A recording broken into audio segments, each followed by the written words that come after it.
it's Kevin from Cuca, and welcome back for yet another video blog. Now today's story comes from the world famous restaurant Daniel in New York City. Now I joined Daniel back in 2001, and I was lucky enough to be one of the key members of their brigade during the most amazing time when we used to do 200 to 300 people a day. It was chaos, and I loved it. Working for Daniel was special. Daniel, he's like the French version of Batman, okay? He's nowhere to be found until the moment you make a mistake, and he's standing right behind you. He is frightening. He's by far the best chef I ever worked for. He's everywhere and he's nowhere. He's an amazing character. So, with that in mind, this is my story.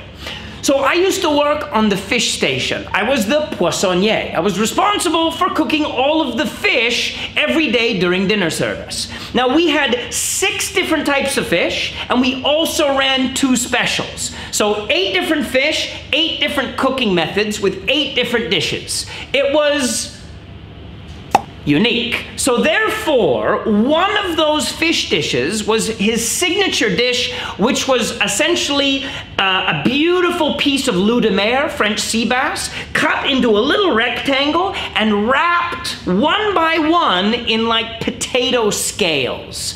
We had to pan fry those in clarified butter, and then you pass it forward and the chef then assembles the sauce, the veg, blah, blah, blah, blah, blah. But the challenge was cooking the fish. So to order, every time you got an order, ordering 2 sea bass, you'd have to take the fish and wrap it in potatoes. Now this worked really well for 1 order or 2 orders or 3 orders, but as you got up to selling like 80, 90, 100 pieces of fish a night, you have no choice but to pre-wrap your fish. Now the chef would say you cannot pre-wrap your fish. They forbid it. No pre-wrapping of the fish. And they would check. They'd check your station, they'd check the chillers, they'd check all of the area to make sure you did it to order. Now, there was no way to survive if you did it to order. So we would always have a secret hiding space to put the pre-wrapped fish. Well, in the middle of dinner service, I'm watching out of the corner of my eye as the chef is going around and looking for my fish. And it's kind of like warmer, warmer, colder, colder. So you go from panic to safe. And this is in the middle of doing all of the work that you need to do in dinner service. So he didn't find it, but all of a sudden I see him coming back. And I see him getting warmer and warmer and warmer. And he finds it. He finds it under the counter chiller hidden on top of the inserts. And immediately, I just hear, "Kevin!" And he takes the fish to the front of the restaurant with all the staff watching, and we're in the middle of dinner service. Orders are coming in and we're cooking.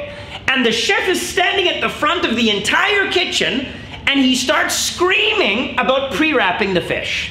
So I'm thinking, how bad is this gonna get? And this is what started to happen. He's yelling, I'm listening, but I'm also cooking. So listening, ignoring, cooking, and I think eventually he's gonna go away. Well, he didn't. And what he started to do, one by one, is took my tray of about 30 pieces of fish, and he started hurling wrapped pieces of fish with potatoes at me. So I'm cooking, dodging fish, and I just remember dunk, hitting the wall, dunk, hitting the floor, hitting the flat top that I'm cooking on. And after 2-3 minutes, when he runs out of fish, he goes away, and I just remember standing on a station while the whole culinary team watches me, and I just see kind of smoldering chaos disaster after he had left. So, lesson learned, don't pre-wrap fish in restaurant Daniel, and careful what you wish for. You definitely don't want to be not listening to what you're told. If you like the stories, subscribe. This actually happened. I still possess the childhood trauma. Cheers, Restaurant Daniel, New York City. The story of flying fish.